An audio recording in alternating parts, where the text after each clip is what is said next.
Bloomberg Audio Studios. Podcasts, radio, news. Bloomberg Tech is live from coast to coast with Caroline Hyde in New York and Ed Ludlow in San Francisco.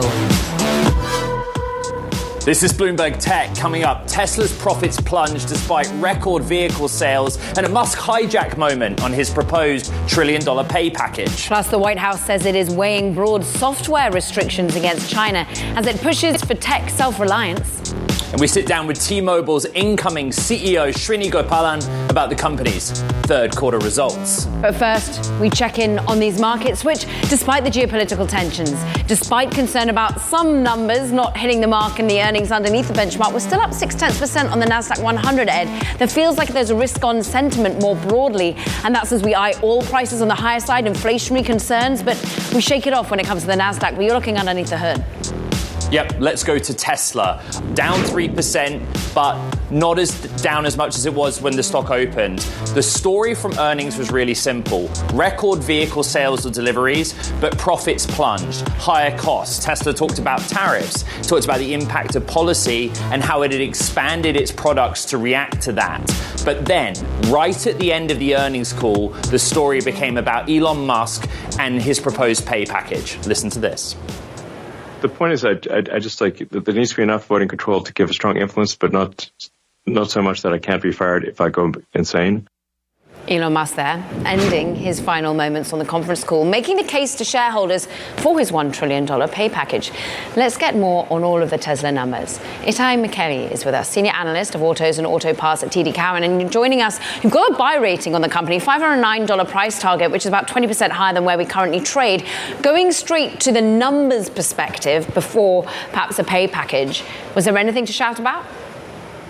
So the quarter overall, and thank you again for having me, was fairly in line with our previewed thoughts that the setup was fairly balanced for the stock going in. As you noted, the stock had kind of rallied into the quarter. Estimates had gone up a little bit since the record kind of deliveries and the upside there. And so we did think that the setup was fairly balanced going in. The numbers themselves were fairly mixed, but overall in line. On an operating basis, the numbers were about 7% above street expectations when you exclude the restructuring item that came out as a bit of a surprise. There were some below-the-line items, such as a higher tax rate that caused EPS to miss. Free cash flow was actually very strong. So overall, some puts and takes in the numbers, but fairly in line to maybe even a bit better operationally versus consensus, including on a better gross margin overall.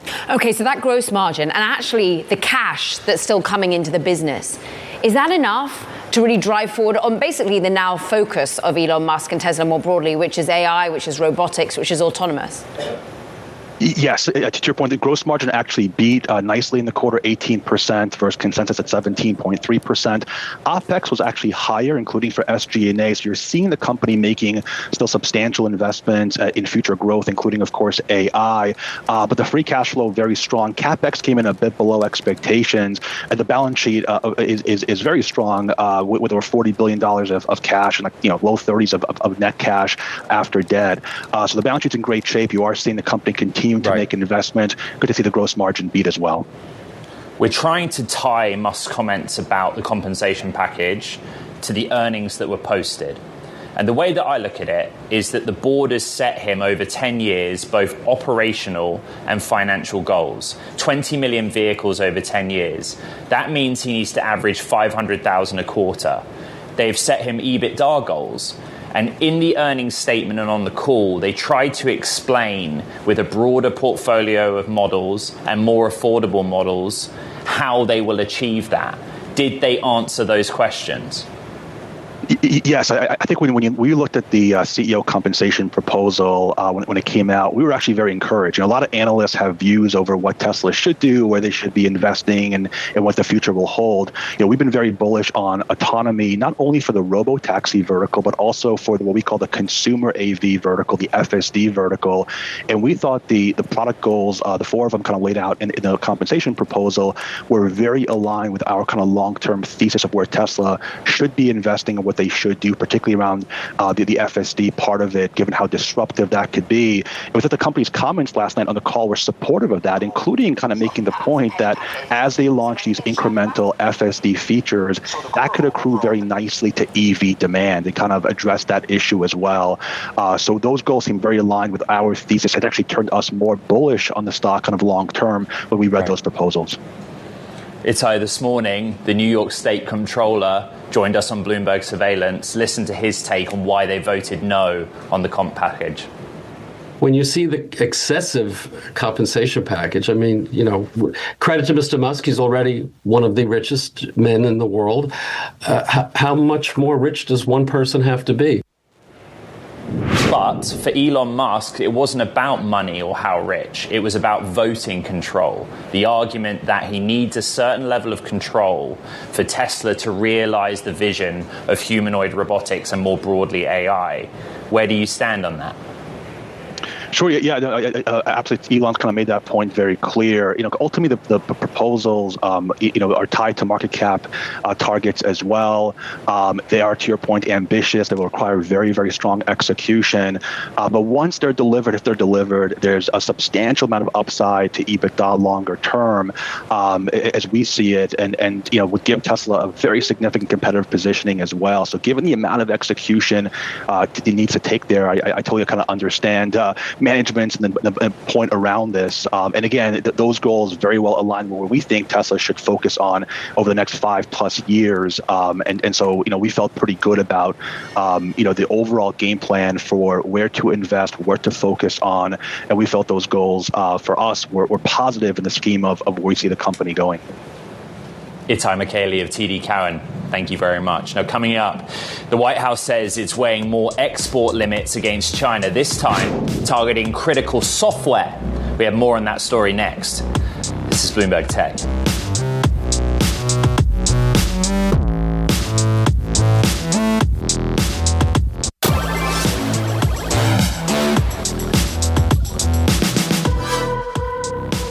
Let's get over to the Evident AI Symposium taking place right now in New York and bringing together hundreds of banking executives and innovators to discuss AI adoption in financial services. Goldman Sachs CIO Marco Argenti speaking with Bloomberg's Eric Schatzker.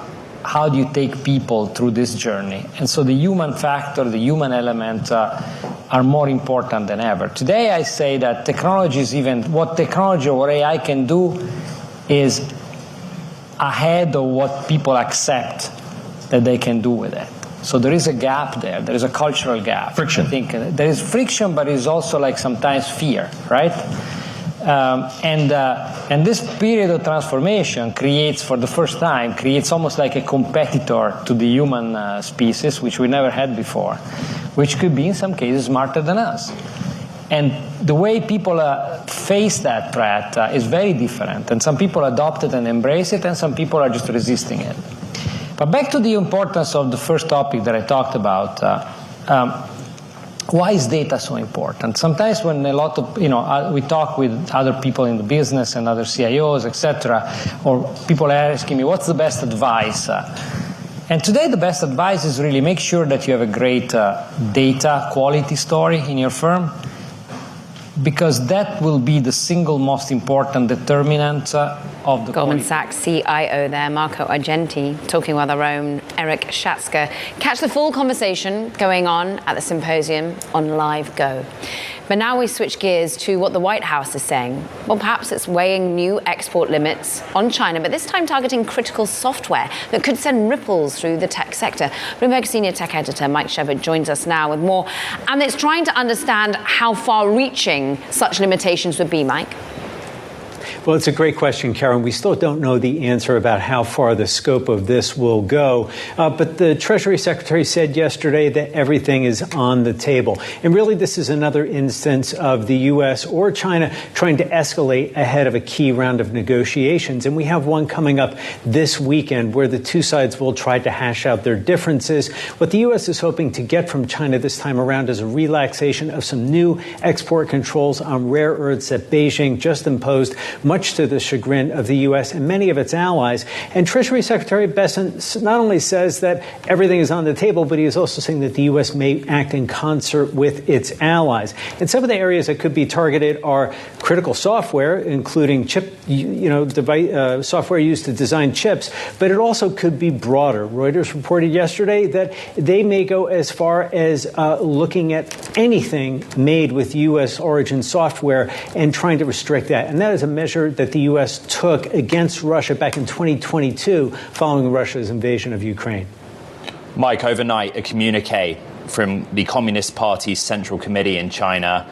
The country will aim to, quote, greatly increase the capacity for self-reliance in the domains of science and technology. Timing, what do we need to know?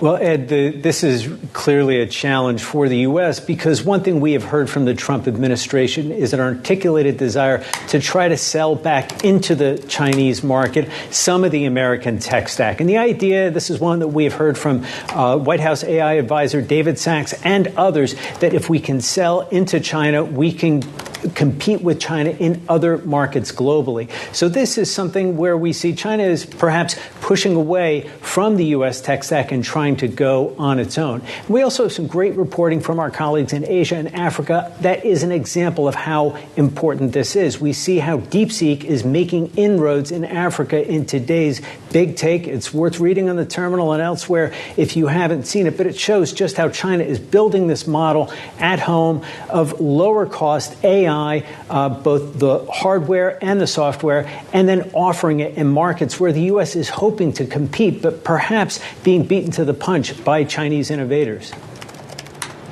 Bloomberg's Mike Shepard out of D.C.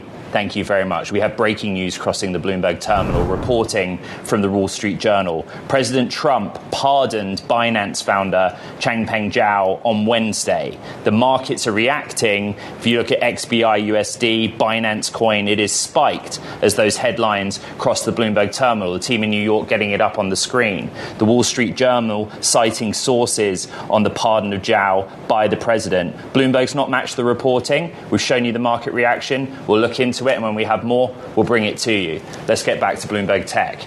Natalie Gallagher, principal economist and director at Board, an AI-powered enterprise planning platform. Natalie, you provide macroeconomic analysis and strategic guidance on business investment and economic policy to global companies. You just heard Shep going through the software component on trade back and forth, and then China realizing that it has to look at itself in some domains where it relies on the United States.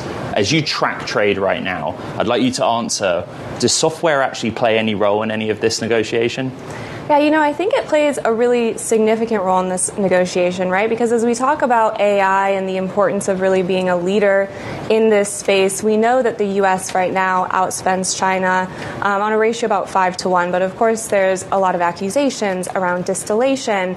And when we zone out from an economist's point of view, it becomes a lot less about what's the marginal cost to China to produce a model, and more about, are we doing what we can to protect U.S. innovation? And it's really key that we get this right, because this is an industry that's estimated to translate into trillions of dollars in global GDP over the next decade. So when we think about the actual US names that get caught up in this, analysts point to Cadence Design Systems, Dassault Systems, Synopsys, as well as being companies that might be limited in their ability to export to China. But more broadly, what is the biggest element that US can bring to bear? It still seems to be semiconductor. It still seems to be the IP when it comes to GPU and compute. Yeah, I would absolutely agree with that. Our power is really in intellectual property. We've shown a lot of resiliency there, a lot of leadership there. That's our key metric for, as we move forward, what we bring to the table, absolutely. And we'll have to sort of continue to lean into that and really have these conversations around policy to continue to lead in that space. Right now, are you seeing any data, primary data or secondary data, from any economy around the world that tariffs in the technology context or export controls are damaging any industries that we're talking about here? It's actually been really incredible. Tech has shown an amazing resiliency. Our global economy has shown an amazing resiliency when we talk about the effect of tariffs, right? And where we would anticipate to see it when we talk about especially these relations with China, we would anticipate it to see in consumer electronics. Now, the story of 2025 so far, and I wouldn't just say this for the US, but globally, has really been this idea of delayed pass-through effects. Now, as we get into the later half of 2025 into 2026, very likely that it's going to not continue in that way. Expect inflation to be persistent, really moderately accelerate as we go into 2026. So there will be an impact. We're talking about the environment, and some of it is about headwinds and risk. Yeah. But actually, when I think about where your research is at, you're looking at M&A. Yeah. You're looking at investment flows. Deals are getting done, at least infrastructure-wise in this country. Yeah. That's all quite positive. Yes, absolutely. I mean, in many ways, the tech sector has acted as a macroeconomic stabilizer for greater economic growth, and it's been fascinating to see. What's also been fascinating is how we discern where we protect talent or not. Look, there's been a lot of focus on H-1B visas. There's been a lot of focus on trying to make the US more self-sufficient with its own people. But should we be looking more broadly at who the AI talent is in some of these big tech companies and where they're coming from a national security and indeed an economic perspective, Natalie? Yeah, I mean, it is such a fair question, right? When we take a step back, we see that overall the labor market has softened meaningfully. But when we talk about the specific talent around AI and machine learning, we see a lot of labor market tightness, meaning there's so much demand. So as we talk about H-1B visas and the overall impact, it is very likely that the demand is absolutely there for AI investment to necessitate global talent in this space. Natalie, it's been great having some time with you. Natalie Gallier, Principal Economist at Board. Appreciate it.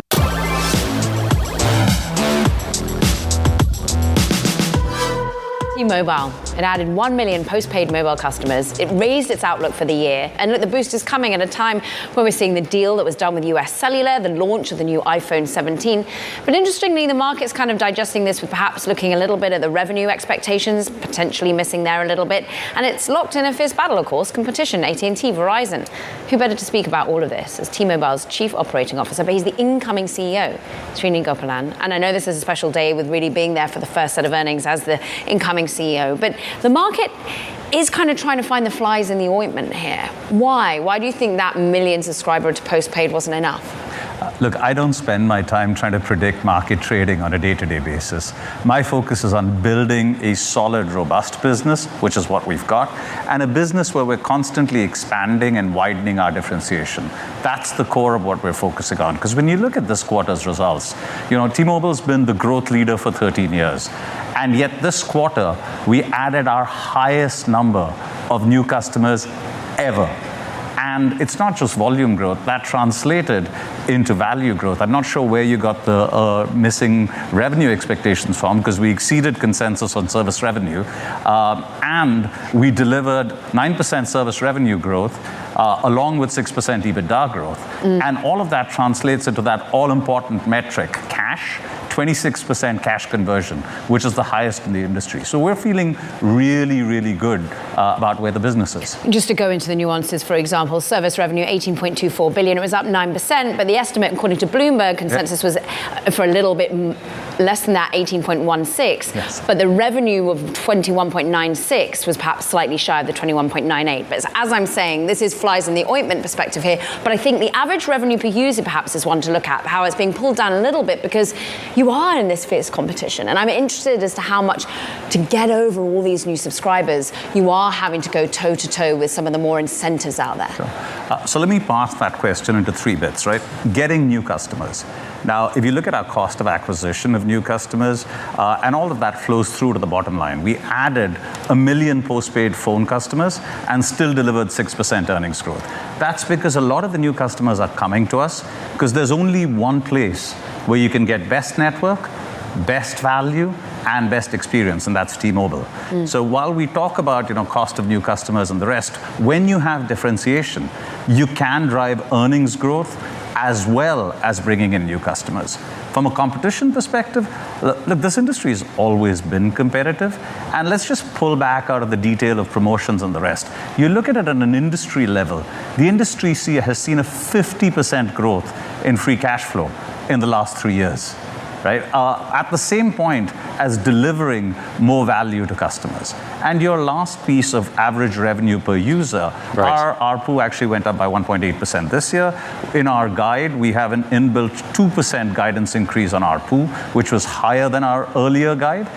And so from our perspective, some other players have a different problem, which is some of the incumbents have their existing customers paying a high price. So when they try and attract new customers, what ends up happening is dilution of ARPU. We don't have that problem. We've historically been the value leader in this market. Hey, Srini. iPhone cycles are great for attracting switchers. Yeah. You and I have talked about that a lot at Apple Park. But the companies, those incumbents and you, don't make any money on those handsets. Is it fair to say you're sacrificing revenues for higher customer numbers in the event of a new product cycle like we're having in the iPhone? So 2 parts to that. One I agree with, and one I debate. I just reject the starting point that we don't make money when we do new iPhones. Our customer lifetime value, which is the way we think about the profitability of a customer over the lifetime, are really, really strong. Look, if we didn't make money when we attracted customers, we couldn't deliver 1 million new postpaid customers and still grow our EBITDA at 6% and still deliver 26% cash conversion. So the premise of that question, in my mind, is just false. On the other hand, I think you have an excellent point on the switchers piece. Look, every time there's a new device, customers reassess the trade-offs they've made historically, and they look for what's the best place for the new iPhone. And T-Mobile is conclusively the best place for the new iPhone. Just to give you some stats which give you a sense of that, right? On the new iPhone, on the T-Mobile network, you get 90% higher speeds than one of our competitors and 40% than the other. Right? So this is a great switching moment. It's a switching moment when our differentiation has widened, and that's why you've seen this outsized and profitable growth.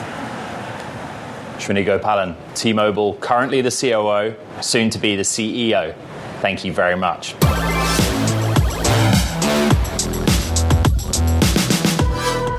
Welcome back to Bloomberg Tech. Let's take a look at these markets because on the Nasdaq 100, we're shrugging off some of the anxiety that you see in the bond market and indeed in the oil market, worries about inflationary pressure coming from oil. Instead, we look at what's perhaps happening underneath the hood in terms of earnings, and some semiconductors on a roll today. We're up 0.6%, but I shine a light on some areas that are not doing so well.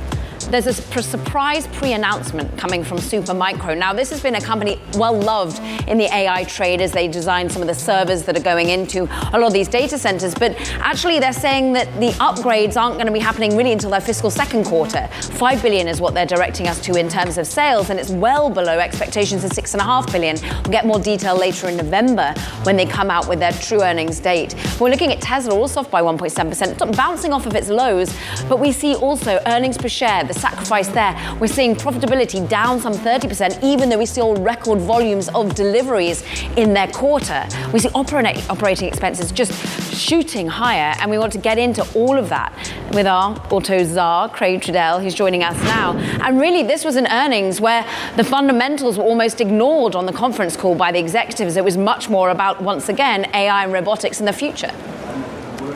Yeah, that's right. And I think we've sort of grown accustomed to that, right? Where it doesn't necessarily matter what the numbers are. Oftentimes what Musk has to say matters more. But I think in this case, absolutely there was some expectation that, after, vehicle sales were so much better than a lot of people anticipated, I think that maybe contributed to some recovery in, consensus for these earnings results that we got last night, and yet a lot of the sort of pass through from that strong top line was maybe a bit on the disappointing side, and there didn't seem to be enough oomph to what Musk had to say to sort of do much for the stock here.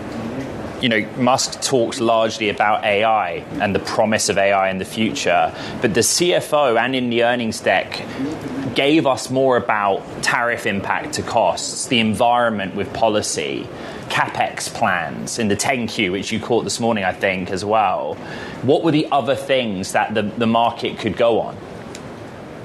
Yeah, I think the $400 million tariff impact just in the quarter was noteworthy. It was hard to tell from the call last night, to what extent they were alluding just to that, being the number and the impact for the energy business, or if it was energy and autos, because there was some possibility there that they were referring to multiple parts of the energy business. But in any case, we've known that was going to be a problem for Tesla because they do procure battery cells from China for that side of the business. I think another thing that was very interesting to me was just, we expected to be a drop off in regulatory credit revenue, but already we're seeing, a pretty substantial drop from a year ago in that business. And you would think that there's more to come in that regard now that we have not only tax credits going away, but also, fuel economy and emissions regulations having been gutted by the Trump administration. Bloomberg's Craig Trudell, thank you very much. Tesla argued it's expanded its product offering and it emphasized its most affordable models yet, but many investors just aren't buying it. Let's get the engineer's take. He was called the teardown titan, decades of experience tearing cars apart and telling automakers how well or how badly they're built. Now retired, Sandy Munro was once a big Tesla skeptic, criticizing early Model 3s. But he changed his tune as the company improved its cars and offered more models. At times, a Tesla shareholder and part of the Tesla and Elon Musk fan community online. He has been watching closely. Delighted to say Sandy Munro joins us now. Sandy, we wanted you to come on the program because we thought there'd be more emphasis on this new generation of standard Model Y and Model 3. And the question I get most for you is, what did they actually engineer out in terms of the cost? Well, at the end of the day, they did quite a few things that dropped the price, or let me rephrase that: the cost of getting the job done. Well, number one, they moved back away in some cases from the giant castings. The giga castings are a great way to get rid of componentry and whatnot, but occasionally what you do is you wind up in a situation where your piece costs are a little exorbitant. So they moved a little bit sideways on that. They still have some of their product there, but some of it has moved away.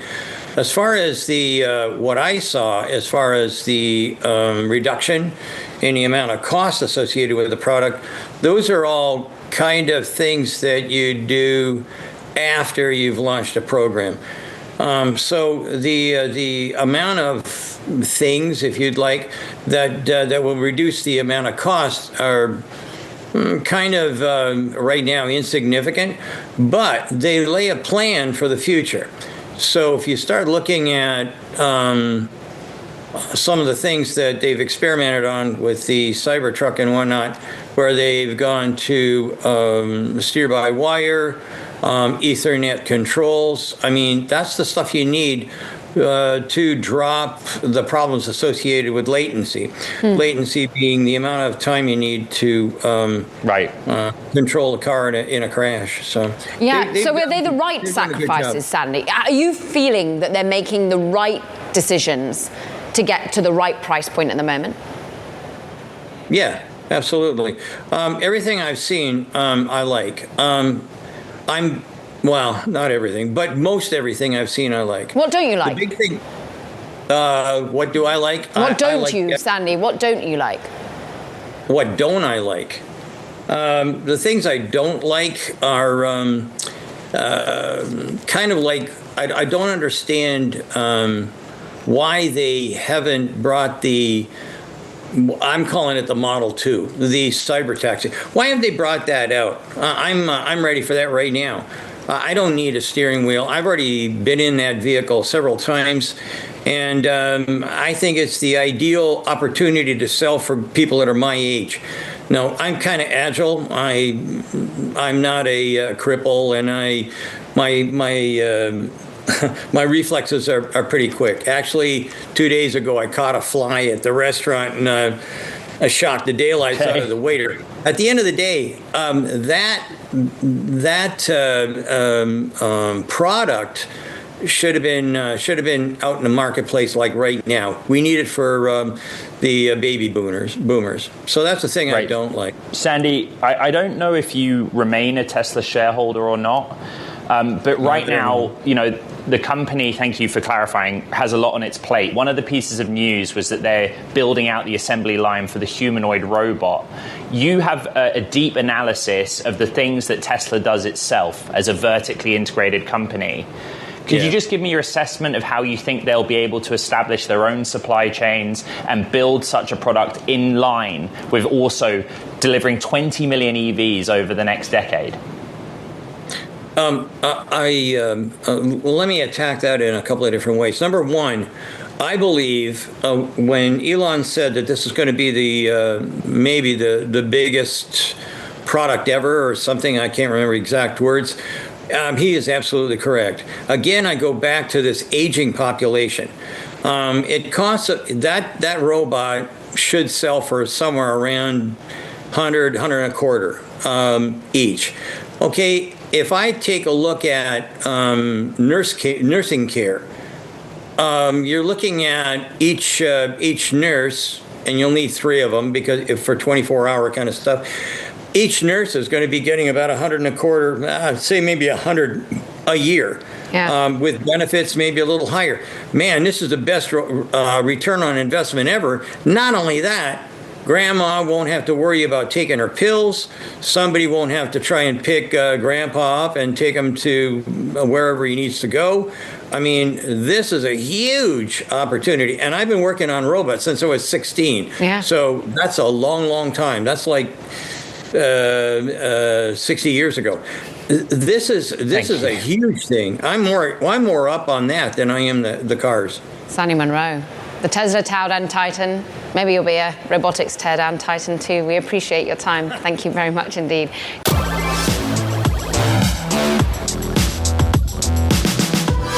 Battery recycling startup Redwood Materials has just raised $350 million in a Series E funding round, pushing its valuation past $6 billion, according to sources. I'm pleased to say, welcome him to the show, JB Straubel, Redwood Materials CEO, Tesla board member. And JB, why raise? What's the money going to be used for? Well, thanks for having me. And the primary purpose for this particular Series E raise is actually to accelerate our grid energy storage business. So many people think of us as a battery recycler only, but on top of that platform, we've built a growing energy storage business that is really quite exciting.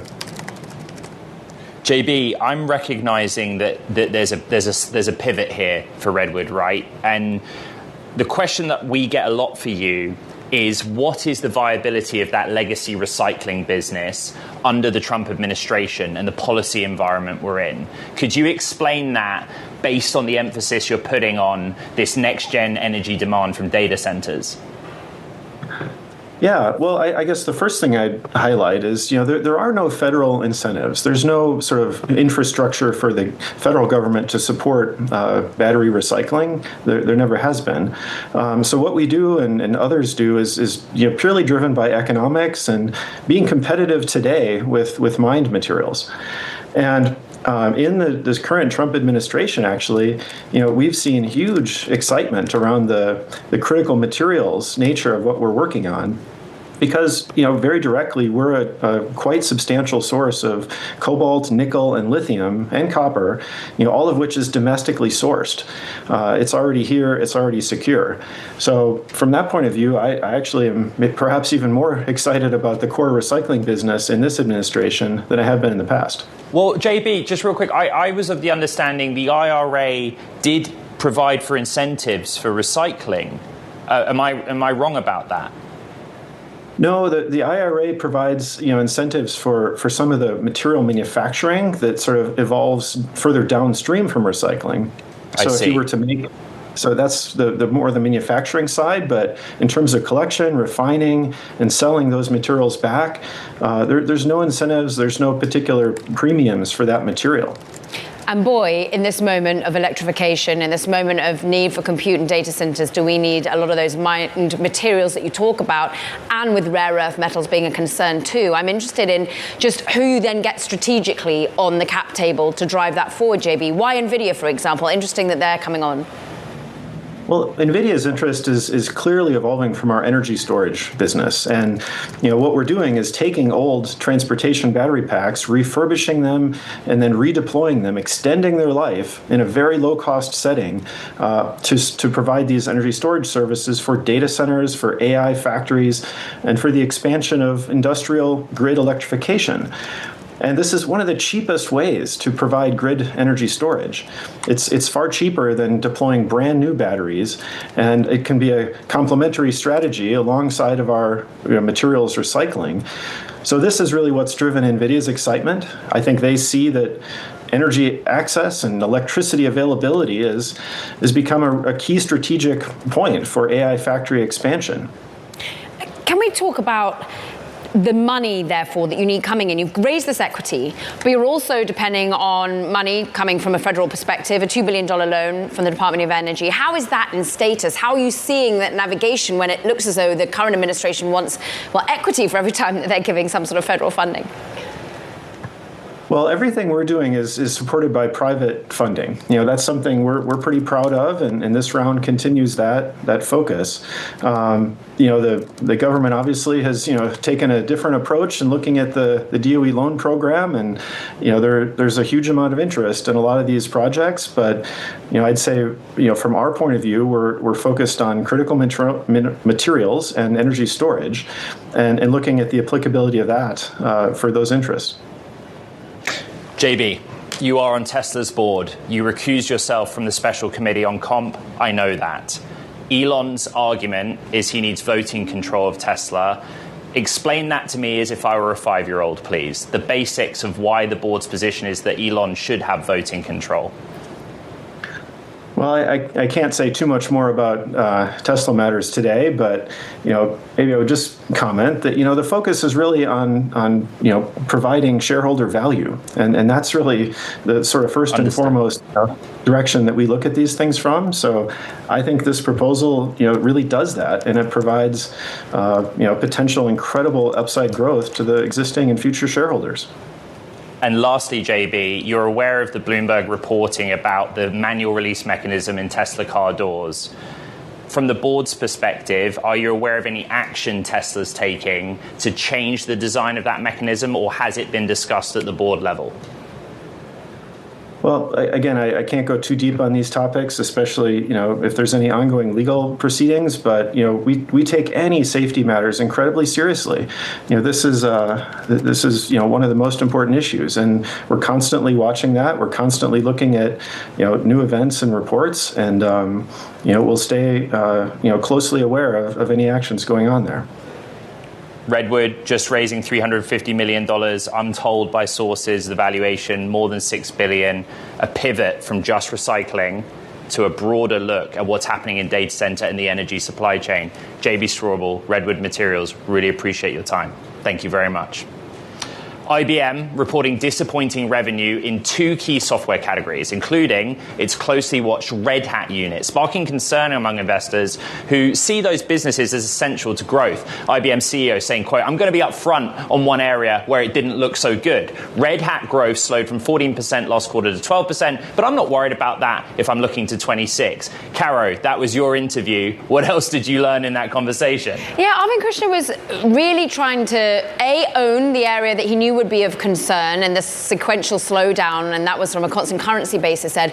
But he was saying that this is legacy issues. This is from 23, 24 era. We're now rectifying and now seeing really strong upfront demand for Red Hat. So he's not worried about 2026. In fact, he's really trying to redirect everyone's focus that they are an R&D business. They are super heavy in terms of the software side of things. We've got a pivot, this inflection at what's wanting in terms of consulting. But he's very pleased about the revenue growth that he keeps seeing.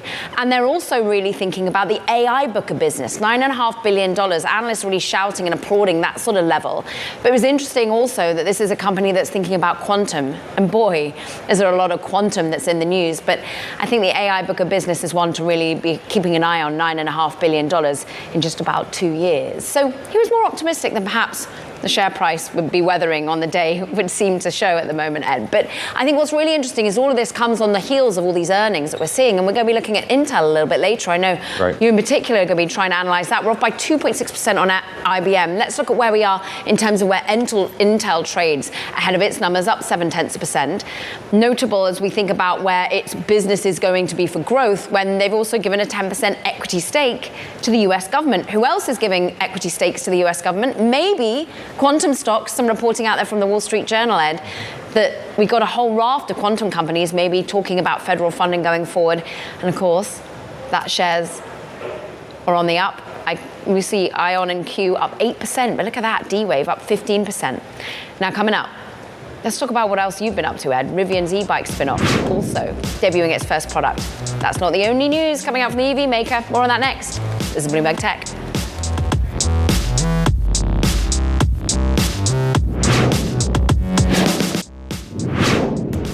This is the first product from Also, the micro-mobility startup spun out from EV maker Rivian. It's called the TMB, an e-bike that starts under $4,000. TM stands for Transcendent Mobility. It has a unique pedal-by-wire system, no chains or gears, just sensors and software converting pedaling to electric power. 2.5 years ago, I broke a story that Rivian, the EV maker, was working on a bike. We just didn't know what kind of bike.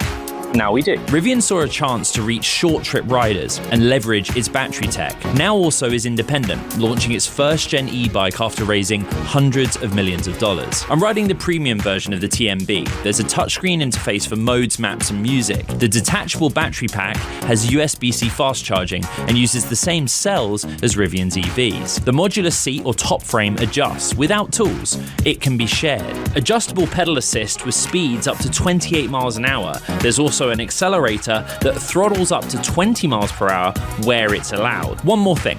Also's planning 4-wheeled variants for families and businesses. Reservations are open, but deliveries start next year. Can a Rivian spin-out really redefine the e-bike? Ahead of that ride, we spoke to Rivian CEO RJ Scaringe about what the launch of Also's e-bike means for his company. Listen to this. Aside from the fact that Rivian's a shareholder, it also allows us, from a mission point of view, to see to seed the market or to seed customers with an exposure to something that's advanced technology in electrification that has a much lower step-in price than, let's say, a car. Even in R2, with a starting price of $45,000, a lot of folks maybe want to try electrification, but want to try it in more like a $4,000 version. Now, in other news on Rivian, we understand today it's cutting about 600 jobs as the company contends with an unsteady market for EVs in the US. It's all according to a source. And we should note that the soundbite that we just heard from RJ Scaringe was part of a conversation that took place before the news of the layoffs at Rivian, right, Ed? Yeah, that's right. Commercial roles being cut, but Rivian on the board, big stakeholder and Also. What a busy show. Extraordinary package. I love seeing it on LinkedIn and across various of the social networks. Go see more of Ed on a bike. But that does it for this edition of Bloomberg Tech. Yep, check out the pod. You know where to find it. Lots of you listen to it. Thank you very much. This is Bloomberg Tech.